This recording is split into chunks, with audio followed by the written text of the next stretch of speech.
Señores, estamos dando los buenos días a la diputada Analía Piñeirúa, además está a decir, diputada por el Partido Nacional, y además una de las personas importantes que tuvo que ver con, digamos que la negociación lógica que se da en todos los partidos políticos entre fracciones diferentes para llegar a concretar el programa único del Partido Nacional. ¿Cómo estás, Analía? Muy bien, buen día. Se te ve muy bien, se te ve muy bien. Mucho trabajo, cansada. Sí, pero sí, contenta. Pero contenta. Sí. Sarna con gusto no pica. Exactamente.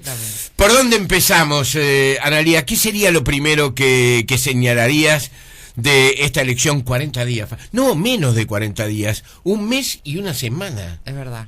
Un mes y una semana estaremos frente, por lo menos, a la primera instancia. Veremos si hay una segunda instancia, ¿verdad? Yo estoy convencida de que sí, pero bueno, se nos vino la fecha. Sí, Eso es verdad, sí. El tiempo transcurre y ya estamos prácticamente en la fase decisiva de la campaña, pero una etapa importante, ¿no? Yo creo que es una etapa de la campaña en la cual hay mucha gente que define su voto, claro. Y cualquier hecho puede hacer que aquellos que no están demasiado seguros, los llamados infieles o independientes, pueden cambiar de rumbo. Exactamente. Así que nosotros hemos pensado cuidadosamente esta etapa de la campaña para ofrecer la máxima información a la ciudadanía, más allá de obviamente de la presencia del candidato y de lo que él puede hacer en esta campaña, que es muy importante porque bueno, él es el que en definitiva va a llevar adelante el gobierno junto con su equipo, pero él es el que lo va a liderar.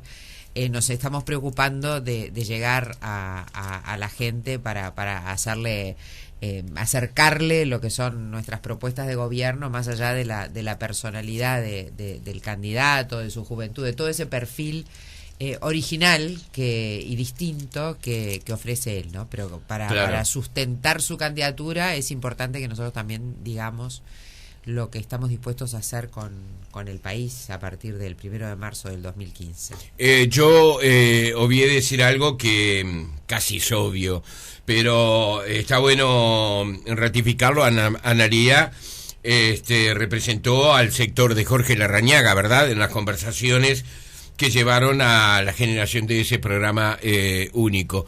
¿Cuánto de Larrañaga hay en este programa? Y hay bastante. El tema es que cuando nos juntamos, nos empezamos a reunir las primeras veces y mirábamos las propuestas que teníamos, nosotros habíamos ido presentando capítulos del programa de gobierno. Nunca hicimos un documento entero sobre el programa. Larrañaga fue presentando el capítulo sobre educación, el capítulo sobre seguridad, el capítulo sobre jóvenes. El 1 de mayo había presentado su capítulo sobre relaciones laborales.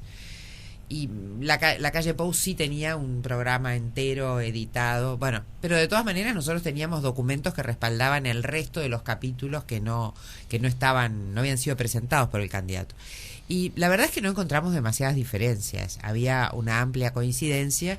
Lo que sí, el otro día una periodista del diario El País me decía, bueno, pero son los mismos capítulos que él había, el nombre de los capítulos, el formato. Sí, es verdad, en las primeras reuniones ya la calle Pou nos dijo, los representantes de la calle Pou nos dijeron que ellos preferían respetar ese formato, y nosotros, para empezar, la calle Pou ganó la elección, y en segundo lugar, nos parecía linda la forma en que él había presentado su programa. Entonces, bajo ese formato, y habiendo tantas coincidencias, nosotros hubo algunos puntos en los que insistimos, yo que sé, en seguridad, en la Guardia Nacional, en educación, en hacer un hincapié más fuerte en lo que era el plan Promejora, que es una experiencia piloto que bueno, ha tenido fuerte resistencia sindical, pero que a nosotros nos parece que va en línea con las tendencias modernas en materia educativa, la autonomía de los centros educativos, etcétera, etcétera. Ese va a ser un campo de batalla pesado para cualquiera. Difícil. Ahora, para los dos, tanto para la calle Pou como para Larrañaga, es un eje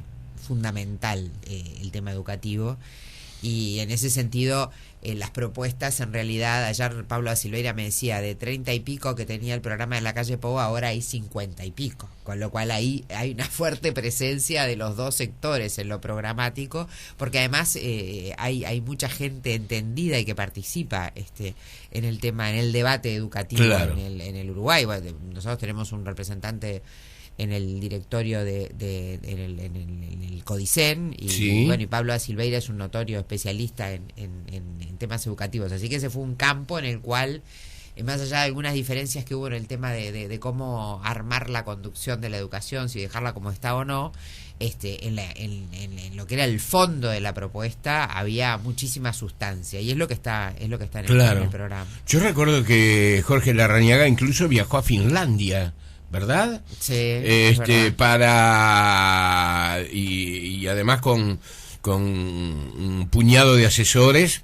para entender concretamente el enorme desarrollo educativo que ha tenido ese país, que ha coincidido además con el desarrollo económico y el peso que ha tenido en los últimos años. Un país que de alguna manera no asoma como los países que tradicionalmente uno identifica a Europa, ¿no? No es Francia, no es Alemania, no es Gran Bretaña, si es que Gran Bretaña es Europa, no es España, no es Italia. Es un país del norte, nórdico, que asoma en este caso como una manera de tomar ejemplo. Es verdad, para mí fue una excelente idea ir a Finlandia, que es uno de los primeros países en el ranking PISA, ¿seguro? En el sistema educativo, y evidentemente las experiencias de otros países y con características similares de tamaño, pero no de idiosincrasia, ¿no? Un país nórdico, no son absolutamente todas trasladables a Uruguay, pero ellos tienen algunos elementos bien interesantes, y yo el otro día me reía porque en la campaña de las elecciones internas Larrañaga hizo eso, y los técnicos que lo acompañaron incorporaron varias ideas al programa de gobierno, y fue fuertemente cuestionado por el doctor Tabaré Vázquez, que no solo decía que vamos bien aún en materia educativa, sino que le cuestionó el estar recurriendo a experiencias extranjeras, y justamente en su presentación del otro día él dijo no solo que era necesaria una reforma educativa que antes no, él estimaba que no era conveniente o no era necesaria, sino que también iba a recurrir a técnicos extranjeros. Y creo que esa contradicción, marca muchas contradicciones entre la campaña de las internas y esta, pero digo, a la postre se termina reconociendo de que en este tema tan importante para el futuro de las nuevas generaciones de uruguayos, desde todo punto de vista es un tema central, y que hay que recurrir a quienes han tenido éxito, sin duda que hay que recurrir a ellos. Claro. Analía, ¿cómo explicas este fenómeno que se ha dado, que ha sido sorpresivo? Vamos a hablar claro. Yo creo que el Partido Nacional tenía la visión, la imagen de una muy buena votación, pero creo que la ilusión hasta hace algunos meses tenía un cierto techo que no llegaba concretamente a establecer. Yo creo que esto se produce luego de las elecciones internas. Se produce allí un fenómeno que no logro bien especificar en qué consistió, y que creo que tú lo debes tener mejor, que convierte al Partido Nacional en un partido con la posibilidad de ser partido victorioso en las próximas elecciones. ¿Qué ocurrió? Bueno, yo creo que tiene mucho que ver con el candidato, ¿no? Con el candidato que la gente eligió.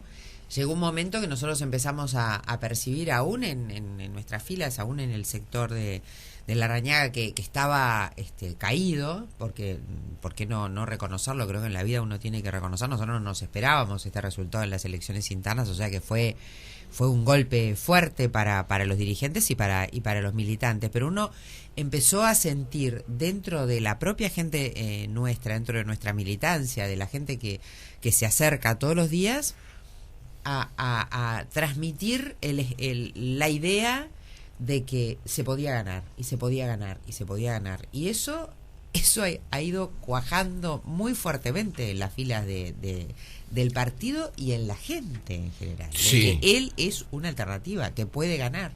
Tiene un talento de comunicación que no sé si es innato, no sé si lo ha trabajado, seguramente viene también de esa herencia de una familia acostumbrada a comunicarse con los demás a través de la actividad política, ¿verdad? Su padre también, en el momento de ganar la elección, era un señor que conquistaba multitudes. Realmente tenía ese don muy especial, ¿verdad? Después cada cual podrá tener sus propias opiniones o criterios sobre cómo fue ese gobierno, pero digo, enganchaba con la gente, y la calle Pou da esa impresión, engancha con la gente.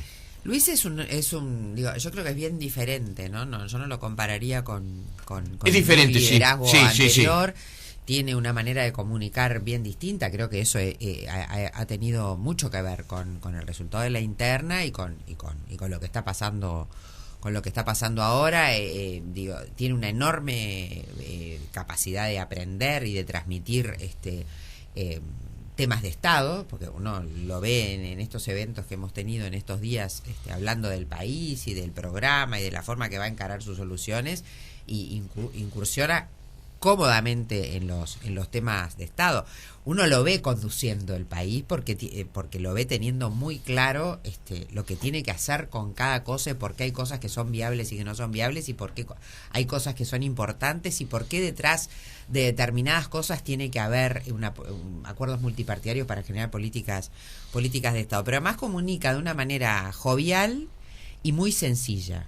Entonces, cubre como todos los flancos. La gente está necesitando, las personas en el Uruguay necesitan algo nuevo, algo renovador, y eso creo que es lo que ven en él. Y por otro lado, la demostración de que esa persona joven, con un léxico sencillo, además tiene cualidades como para poder conducir el país, porque hay que demostrar también que uno puede ser jefe de las Fuerzas Armadas, puede dar lineamientos, porque él no tiene por qué ser el que dirija la economía, pero sí dar los lineamientos fundamentales en materia económica, sí cómo discutir el tema educativo, sí cómo bajar línea en materia de seguridad. Bueno, eso es lo que él está demostrando después de las elecciones internas. Claro, que claro. Es muy importante porque le da mucha certeza a la gente. Claro, no todos están de acuerdo. Es decir, la oposición, por supuesto, la oposición a la calle Pou, me refiero, ¿no?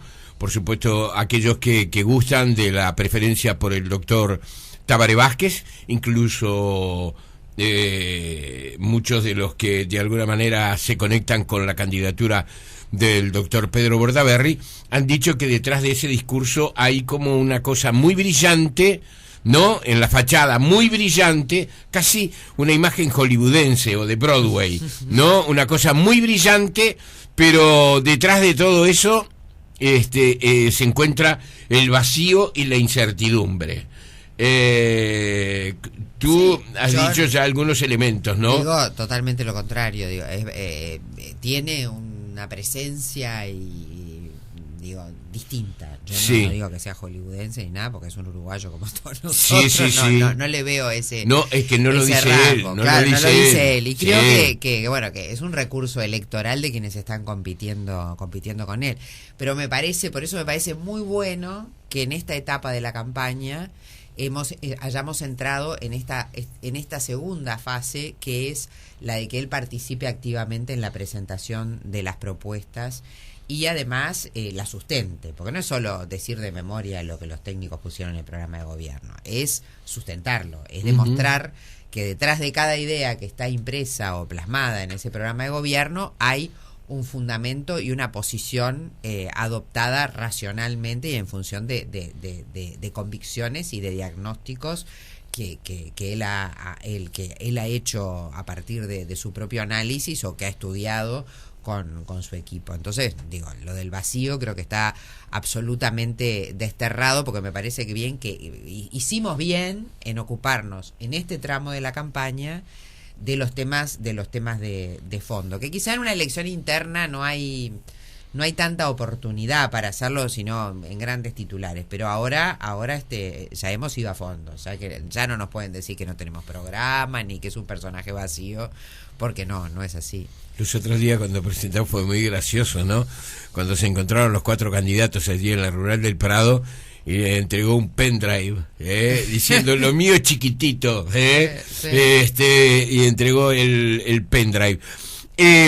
Ahora, el país va a estar desafiado, evidentemente, lo dice incluso el oficialismo, no son las mismas condiciones, pero de cualquier manera, por ejemplo, esta semana hubo buenas noticias, el país sigue creciendo y a un margen mayor del que se esperaba originalmente. Estábamos en un momento muy complicado. La palabra recesión, o por lo menos el lentecimiento de la economía, comenzó a hacerse, digamos, en ese boca a boca que pesa muchísimo después en la realidad. Digamos que una posibilidad muy importante. Ustedes han señalado, entre otras cosas, la importancia no solamente de ganar la elección, sino también otro punto importante, que es que en caso de ganar el Frente Amplio, concretamente, no tenga mayoría. Eso es bueno y es malo, es discutible de las dos partes.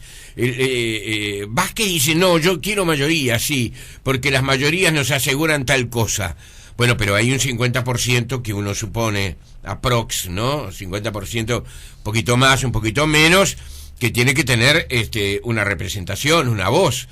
Hay gente allí, cientos de miles de uruguayos, que quieren una cosa diferente a la que, en el caso que el Frente Amplio, que no es la teoría que te gusta y que hoy está muy discutido, además de si eso se va a lograr o no se va a lograr, llega a lograr la victoria si es bueno tener mayoría. ¿Por qué ustedes insisten que un gobierno sin mayoría es un elemento realmente enriquecedor, importante, transformador para el país? ¿Han sentido en estos años que la mayoría que ha tenido el Frente Amplio de alguna forma actuó inadecuadamente?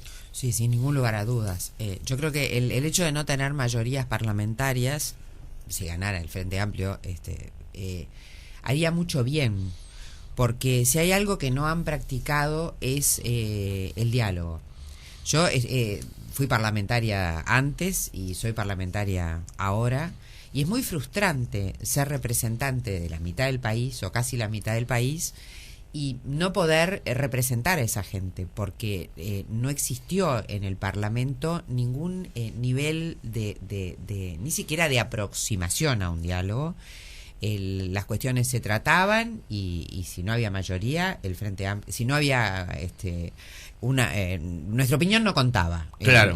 Impusieron durante 10 años sus mayorías para aprobar todas las medidas que quisieron, algunas leyes, algunas inconstitucionales, a pesar de que nosotros lo dijimos, lo advertimos, y que bueno, que después a la postre, y por suerte, un Poder Judicial independiente declaró inconstitucional. Caso Pluna, por ejemplo. Caso Pluna, caso anulación de la ley de caducidad e imprescriptibilidad de los delitos. Un tema. ¿Eso va a volver en caso...? Y yo no creo que esto se vuelva a tratar, yo no creo que se pueda insistir. Tú conoces bien cuál fue mi posición sí, cuando por la ley supuesto. de caducidad. Yo estuve en contra de la ley de caducidad. Por supuesto. Pero ese día les advertimos, esto es inconstitucionalidad, es inconstitucional, las leyes penales no pueden ser retroactivas cuando afectan los derechos, perjudican a determinadas personas. Bueno, se les dijo de todo. Yo me acuerdo que yo les preguntaba, ¿cuántas más cosas nos van a imponer por esta vía? ¿Cuántas cosas van a imponer a través de una mayoría legítimamente obtenida, pero abusivamente empleada? Me acuerdo que se los pregunté cuando hablé en el Parlamento ese día, desde mi posición de voto verde en la época de la... Sí, Matilde Rodríguez, la viuda de Gutiérrez Ruiz. Exactamente. Que tomó una actitud similar a la tuya. Estuvo en contra de la ley de caducidad, pero luego aceptó lo que la gente votó. El pronunciamiento popular y la inconstitucionalidad que a la postre la Suprema Corte de Justicia declaró, porque no había dos interpretaciones sobre ese tema. Entonces, yo creo que para construir democracia es importante la negociación a nivel parlamentario, es importante el diálogo,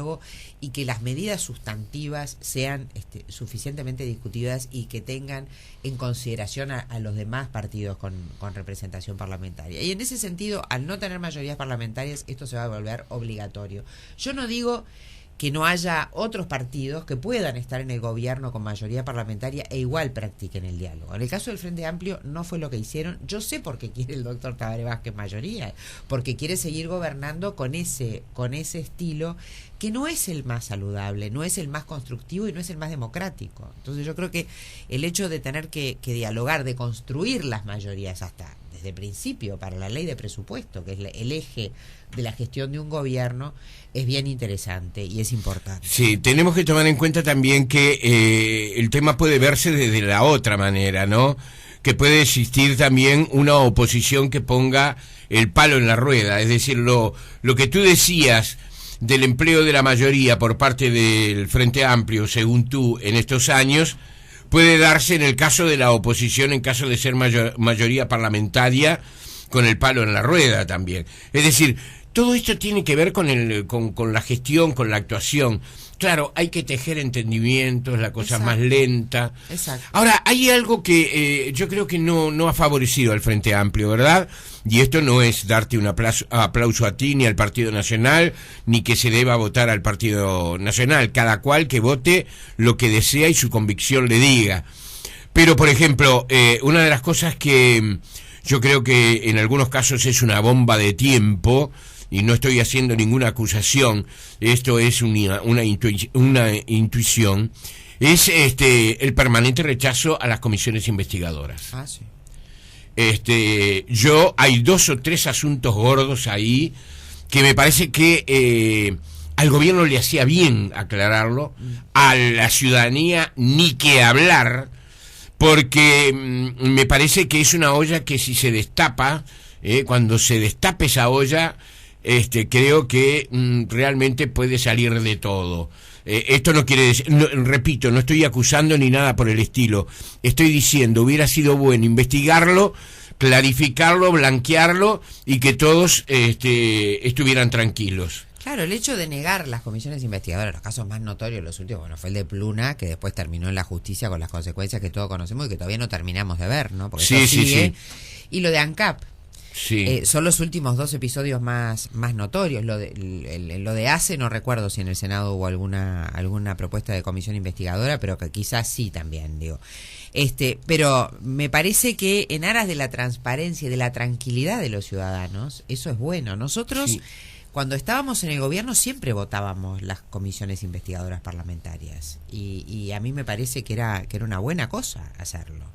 Y bueno, y si había responsabilidades, había que asumirlas. Y si había gente que no había actuado bien, había que sancionarla. Y eso es lo que hay que hacer. Eso es lo que corresponde a partidos democráticos, a partidos que pregonan la honestidad en la administración y que quieren para los uruguayos una administración transparente y honesta. Sí. A mí me parece que, y ese es uno de los problemas que tuvo la mayoría parlamentaria del Frente Amplio, pero además yo creo que no hay que tampoco dramatizar. Los gobiernos de los partidos tradicionales, después de los que yo recuerdo bien, que son los posteriores a la dictadura, ninguno tuvo mayoría parlamentaria y tuvo que construirlos. Y que hubo medidas que reformas importantes que no se pudieron hacer, como la reforma de la seguridad social durante el gobierno del doctor Lacalle, porque no se consiguieron los votos, porque el Partido Colorado no acompañó en su momento.